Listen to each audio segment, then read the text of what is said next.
एक बार की बात है। भगवान राम और सीता माँ बैकुंठ धाम में अपने राजमहल में बैठे बात कर रहे थे। हनुमान जी भी वहीं खड़े थे। वार्तालाप के बीच में माँ सीता भगवान राम से बोली, प्रभु, बहुत समय से धरती की रूपरेखा नहीं देखी।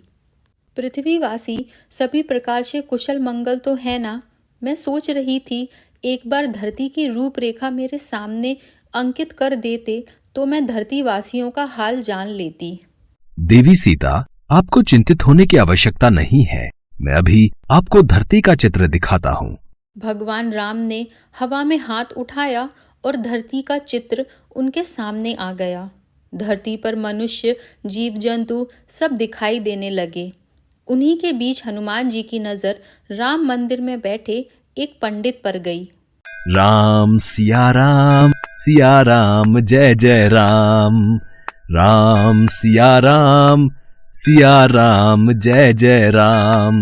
हे प्रभु, हनुमान जयंती उत्सव आने वाला है। इस बार भक्तों का चढ़ावा आ जाए तो मुखिया जी मुझे अच्छे पैसे दे देंगे, वरना भक्तों का चढ़ावा कम आता है तो मुखिया जी भी पैसे देने में बहाना करते हैं।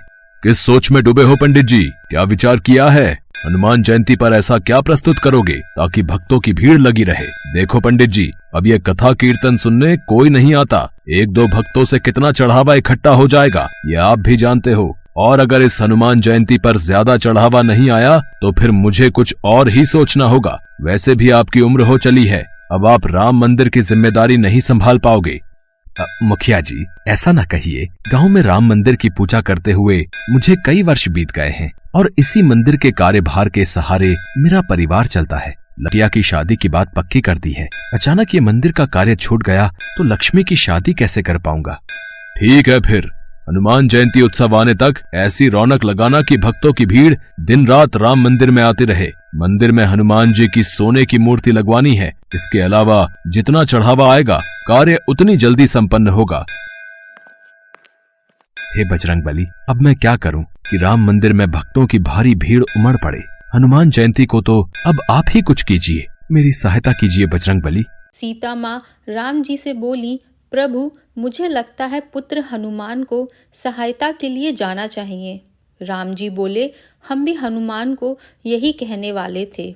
पवन पुत्र, तुम इसी समय धरती लोक पर जाओ और पंडित जी की सहायता करो। उन्होंने तुम्हें सच्चे मन से बुलाया है।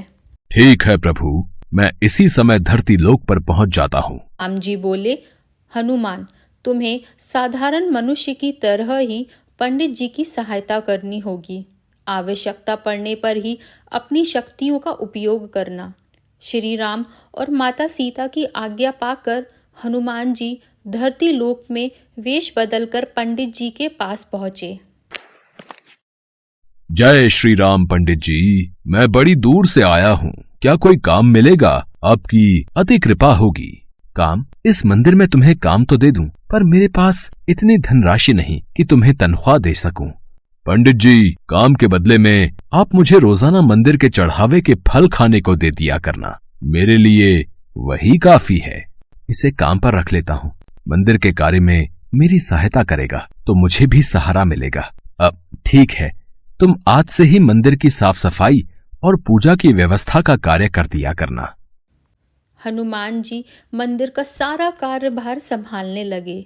बदले में पंडित जी हनुमान जी को भगवान राम के प्रसाद में चढ़े फल खाने को दे दिया करते। हनुमान जी के आ जाने से पंडित जी को काफी सहारा हो गया था। एक बार जब पंडित जी कथा कर रहे थे, हनुमान जी तब अपने असली रूप में आ जाते हैं और मंदिर में भजन गाते हुए नृत्य करने लगते हैं। आते जाते भक्तों की भीड़ लगनी शुरू हो जाती। भक्त मंदिर में चढ़ावा चढ़ाते और आशीर्वाद लेकर हनुमान जी के भजन और कीर्तन का आनंद ले रहे थे। ये सदानंद बजरंगबली की वेशभूषा पहनकर कितनी सुंदर झांकी प्रस्तुत कर रहा है।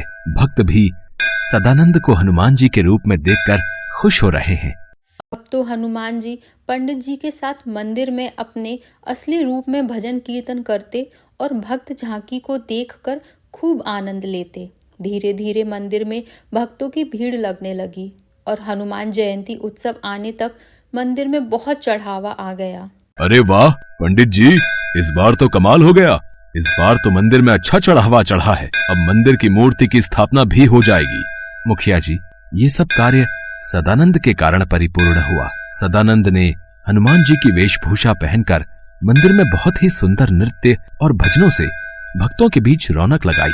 फिर तो बहुत अच्छी बात है सदानंद, इस हनुमान जयंती पर महाकीर्तन में ऐसी ही वेशभूषा में कार्यक्रम प्रस्तुत करना। हनुमान जयंती उत्सव का दिन आ गया।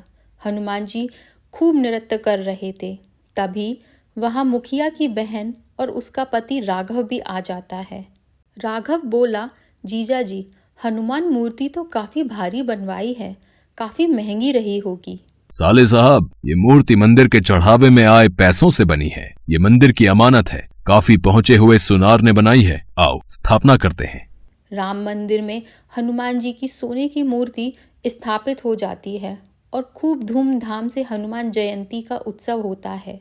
पर अगले दिन, हे राम, हनुमान जी की मूर्ति कहाँ गई? मंदिर से मूर्ति चोरी हो गई। राघव बोला, जीजा जी, हो ना हो ये मूर्ति पंडित जी ने ही चुराई है। उनकी बेटी की शादी है और उन्हें पैसों की जरूरत है। तुम ठीक कह रहे हो। पंडित जी को जब पुलिस पकड़ कर ले जाएगी तभी वो सच बोलेंगे, ऐसे उनके मुंह से सच नहीं निकलेगा।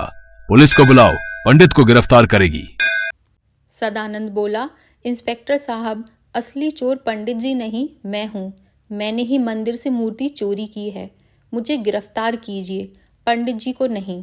अरे सदानंद, तू ये क्या कह रहा है? तू ये सब क्यों कह रहा? पुलिस कहती है इस चोर ने अपना गुनाह खुद ही कबूल कर लिया। गिरफ्तार करो इसे। इसे कड़ी से कड़ी सजा देना इंस्पेक्टर साहब, इसने चोरी की है। राघव हनुमान जी की मूर्ति के सामने खड़े होकर कहता है, अच्छा हुआ इस चोरी का इल्जाम उस सदानंद पर आ गया। अब मैं इस मूर्ति को बेचकर ढेरों पैसे कमाऊंगा। तभी कोई पीछे से राघव को थप्पड़ मारता है। राघव डर में कहता है, कोई सामने क्यों नहीं आता? हनुमान रूपी सदानंद वहां प्रकट होते हैं और बोले, मैं सदानंद के रूप में हनुमान हूँ जिसे तुमने गिरफ्तार करवाया। पुलिस के सामने तुझे सच बोलना होगा कि असली गुनहगार तू है। तूने ही मूर्ति चुराई है और अब तुम इस मूर्ति को बेचने वाले हो।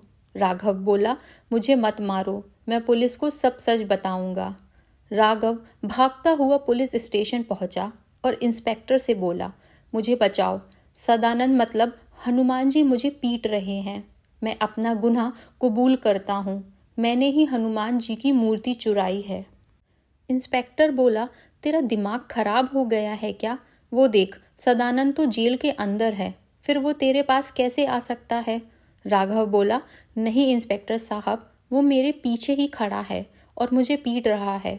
मुझे जेल के अंदर कर दो, मैंने अपना गुनाह कबूल कर लिया है। इतने में पंडित जी और मुखिया जी भी वहां गांव के सभी लोगों के साथ पुलिस स्टेशन पहुंचते हैं। इंस्पेक्टर साहब, सदानंद ने कोई चोरी नहीं की, इसे छोड़ दीजिए। राघव अपना गुनाह कबूल कर लेता है।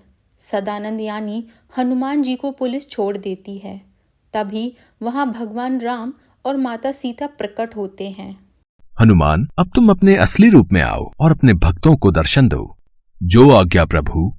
जय श्री राम। सदानंद, साक्षात हनुमान। हे बजरंगबली, आप मेरे साथ इतने दिन तक रहे और मैं आपको पहचान नहीं सका। आपने मेरी इतनी सहायता की। हनुमान जी बोले, पंडित जी, जहाँ भगवान राम की कथा होती है वहाँ हनुमान जरूर होते हैं। आपने मुझे सच्चे मन से याद किया था तो भला मैं कैसे ना आता। देखना, अब आपके जीवन के सारे दुख दूर हो जाएंगे। पंडित जी की आंखों में आंसू आ जाते हैं। पंडित जी और मुखिया जी समेत सभी गांव वाले हनुमान जी, राम जी और सीता जी को सर झुकाकर प्रणाम करते हैं। उस दिन के बाद से मुखिया पंडित जी को कभी भी मंदिर से जाने को नहीं कहता।